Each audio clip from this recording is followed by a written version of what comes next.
공간이라는 것이 주는 힘이 굉장하다라고 많이 느꼈고, 특히 공간은 물리적인 뭔가를 담는 어떤 공간이라기보다는 시간과 경험을 공유할 수 있는 매체라고 생각을 하거든요. 그래서 오히려 공간을 조금 더 융통성 있게 보게 된 것 같아요. 특히 룸이라는 공간은 전시장을 이렇게 둘러봤을 때 간혹 혼자 그 공간에 있게 되는 경우가 있잖아요. 그럴 때 갑자기 그 공기가 다르게 느껴지고, 작업이 있는 공간이라면 그 작업이 조금 다른 얘기를 하는 것처럼 느껴질 때가 있더라고요. 그건 어떤 상황일까 그렇게 질문을 해본 적이 있는데, 만약에 제 공간에서 그런 상황을 인위적으로 만들어 본다면 어떨까. 오롯이 한 사람을 위한 공간이고, 그 공간 안에서 어떤 작업이나 어떤 행위가 일어났을 때 그것들을 이제 받아들이는 사람이 어떻게 느껴질까, 그게 되게 궁금했거든요. 어떤 틀을 짰던 게 금요일마다 제 작업실을 신청을 받아서 오픈을 하는데, 거기에 해당되는 어떤 특정한 음악을 틀고 어떤 작업을 설치하고 그 사람만을 위한 어떤 시간과 공간을 만드는 그런 프로젝트거든요.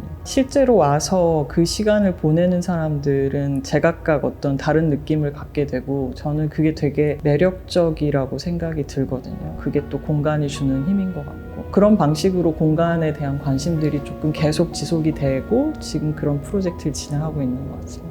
의도적으로 수집을 하려고 했다기보다는 뭔가 특정한 사물을 많이 가지고 있다거나 아니면 특정한 어떤 때의 기억이 소중하다거나 이런 경우에는 누구든지 수집가라고 생각이 들거든요. 예전에도 수업을 할 때 보면 각자 수집을 하는 어떤 사물을 가지고 와라고 했을 때 학생들이 조금 머뭇거리는 경향이 있었는데, 사실 그건 자기가 스스로 자신을 제대로 보지 못해서라고 생각이 들거든요. 누구든지 사진을 찍더라도 어떤 특정한 것들만 찍는다든지 무심코 뭐 이렇게 모으는 것들이 있을 테고, 그러면은 도대체 그 지속되는 호기심은 자기 자신한테 어떤 영향을 끼치며 어떤 의미일까. 분명히 자기 안에서 나오는 어떤 것들은 그런 수집의 행위와 관련이 돼 있다고 생각이 들었고, 디자이너로서 작업을 하든 어떤 프로젝트를 하든 그것들을 다 이렇게 나열을 했을 때 어쩌면 그게 이제 저의 자화상 같은 게 아닐까, 그런 생각도 많이 했었고, 뭔가 자기 자신에 대해서 되짚어보고 글을 쓴다라고 했을 때 사실만을 기억하기는 되게 어렵거든요. 은연중에 픽션 같은 상황들을 자기가 설정하게 되고 오롯이 객관적일 수가 없단 말이죠. 기억에서 왜곡되는 어떤 상황들, 그게 굉장히 마법 같다라는 생각이 들거든요. 어쩌면 그 부분도 이제 수집이 갖는 힘이 아닐까, 그런 생각이 들었습니다.